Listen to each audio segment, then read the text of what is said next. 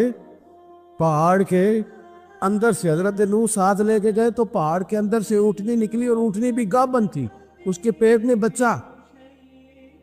اور اونٹنی اتنا دودھ دیتی تھی کہ ساری بستی دودھ پی جاتی تھی، پھر بھی دودھ بچ جایا کرتا تھا.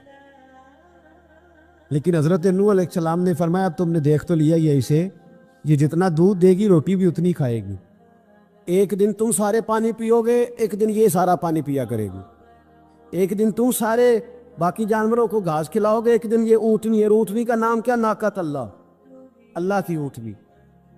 کس کی اونٹنی؟ نام کیا ہے؟ اللہ کی. یہ اللہ کی اونٹنی ہے. تو حضرت نوح علیہ السلام کی اونٹنی. فرمایا اس کی بے ادبی نہ کرنا. باز نہیں آئے لوگ، باز نہیں آئے. کہنے لگا جی دودھ دینا تو ٹھیک ہے، پر یہ جو سارا پانی پی جاتی ہے نا، یہ صحیح نہیں. یہ جو ساری گھاس کھا جاتی ہے یہ نہیں تھی. دودھ دینا تو ٹھیک ہے پر یہ نہیں صحیح. آپ نے فرمایا اسے کچھ نہ کہنا، اللہ کی اونٹنی ہے. میں کہا کرتا ہوں ان لوگوں نے ناقۃ اللہ کی بے ادبی کی. حضرت نوح علیہ السلام کی اونٹنی کی ٹانگیں کاٹ دی، صالح علیہ السلام کی. اور دیکھو اللہ بڑا بے نیاز ہے، اگر پیدا کرنا جانتا ہے تو حفاظت کرنی نہیں جانتا؟ لیکن رب کریم نے فرمایا نہ کرنا، انہوں نے ان کے پیر کاٹ دیے، کانوں پہ چھریاں لگائیں، اونٹنی جب مر گئی، اونٹنی اللہ تبارک و تعالیٰ کی وہ اونٹنی جب مر گئی تو حضرت صالح علیہ السلام کی قوم پر رب کریم نے زلزلہ بھیجا، اذا زلزلت الارض زلزالہا، جب زلزلے آئے گے اور جب ان کا زلزلہ آنا ہے، زلزلہ آتا ہے نا، کیا کرتی ہے قوم؟ لا الہ الا اللہ، لا الہ لا الہ الا اللہ، کلمے جاری ہو جاتے۔ بلکہ ایک دفعہ ایسا بھی ہوا کہ مسجدوں میں اعلان ہونے لگے زلزلہ آ رہا ہے، جو فجر کے لیے نہیں اٹھے زلزلے کے لیے وہ بھی اٹھ گئے، جن کا دعویٰ ہے نا میری سویرے آنکھ نہیں کھلتی، ان کی لگی نہیں کتنے گھنٹے، بعد میں بھی نہیں لگی، ٹی وی پہ اعلان ہوتے رہے کوئی نہیں آ رہا سو جاؤ چپ کر کے، لیکن آنکھ لگی۔ موت سے تو ڈرتا ہے، اللہ سے ڈرتا ہی نہیں، موت کا خوف ہے رب کا نہیں۔ زلزلہ آیا، ساری قوم تباہ ہو گئی۔ بتاؤ اگر ناقت اللہ کی گستاخی ہو تو اللہ ناراض ہو جاتا ہے، اور اگر اولیاء اللہ کی ہو، اگر اولیاء اللہ کی ہو تو رب ناراض نہیں ہوتا؟ شرم نہیں آتی لوگوں کو داتا صاحب کی بے ادبی کرتے؟ شرم نہیں آتی لوگوں کو غوث اعظم کی گستاخی کرتے؟ حیا نہیں آتی جنہوں نے دین پھیلایا ان کی بے ادبی؟ میں درد سے کہتا ہوں، رو کے کہتا ہوں، اور اگر کلیجہ پھٹ سکے تو میں دکھاؤں زخم کتنے۔ ایک حج کے موقع پر ایک بابا جی، اس سال 4,80,000 روپے کا پرائیویٹ حج تھا، اور بابا جی کی کیفیت کمزور تھی، بیچارے بیمار تھے، اس کے باوجود وہ گئے۔ بوڑھے آدمی، جا کے بیٹھیے، بزرگ، اور کتنی مشکل ہے وہاں مینا، مزدلفہ، عرفات، طواف زیارت، کتنا مشکل کام ہے طواف زیارت کرنا، طواف وداع کرنا، کس کٹھن سے حج کیا، بڑھاپے میں پیسے بھی لگائے۔ اور جب وہ روضہ رسول پہ گئے صلی اللہ، اور انہوں نے جا کے نبی پاک صلی اللہ علیہ وسلم کے روضے کی طرف منہ کر کے درود شریف پڑھا تو ایک ملا نے اٹھ کے کہہ دیا تو مشرک ہے۔ تو میری روح کانپی، میں نے کہا تجھے شرم نہیں آئی، حیا نہیں آئی؟ اس کی عمر دیکھ، کس بڑھاپے میں کہاں سے چلا کہاں آیا۔ یہ مشرک ہوتا تو کسی مندر میں جاتا، یہ مشرک ہوتا تو کسی گرجے میں جاتا، یہ مشرک نہیں، یہ مومن ہے۔ اور یہ وہ والا مومن ہے جس کے سینے میں دل جب دھڑکتا ہے تو خالی دھڑکتا نہیں، ساتھ وہ محمد عربی پہ درود و سلام بھی پڑھتا ہے۔ شرم نہیں آتی لوگوں کو؟ اتنی بڑی گستاخی کرتے، جو روضہ رسول پہ آیا مشرک ہے۔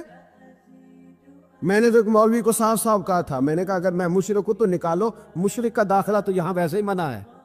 شرم نہیں آتی؟ اپنی زبان کے پاس کرو کچھ۔ اتنا ظلم، اتنی بڑی فرقہ واریت امت میں، اتنا امت کو تقسیم کرتے ہو، تمہیں شرم نہیں آتی؟ جہاں سے اتحاد کا پیغام دینا چاہیے وہاں سے تم لوگوں کو فرقے کا پیغام دیتے، ایک مقصود فرقے کی تبلیغ کرتے ہو۔ خدا را، تو میں کہہ رہا ہوں ناقت اللہ کی بے ادبی پہ عذاب آتا ہے، تو اولیاء اللہ کی بے ادبی پہ نہیں آتا؟ داتا صاحب ساری زندگی تبلیغ کرتے رہے، ایک آدمی نے اٹھ کے کہہ دیا جناب وہ تو شرک کا اڈا ہے، تو رب کریم ناراض نہیں ہوتا ان باتوں سے؟ ہمیں خیال کرنا چاہیے، اللہ سے ڈرنا چاہیے۔ ان چیزوں سے عذاب آتا اور آ رہا ہے، اللہ تعالیٰ ہمیں محفوظ فرمائے۔ اللہ ہمیں اس سے، قوم لوط پہ بھی عذاب آیا۔ ہم جنس پرستی، مرد مردوں سے بدکاری کرتے، حضرت نوح نے سمجھایا کہ یہ کام درست فطرت کے خلاف ہے، یہ کام درست نہیں۔ جب انسان یہ کام کرتا ہے تو زمین اور آسمان کانپتے ہیں۔ اب میں کیسے کھول کے بتاؤں، میرے پاس اعداد و شمار ہیں کہ پاکستان کے اندر اس کام کی کیفیت کیا ہے، اور کس طرح کر کے لوگ، میں تو رونا روتا رہتا ہوں داڑھی کا۔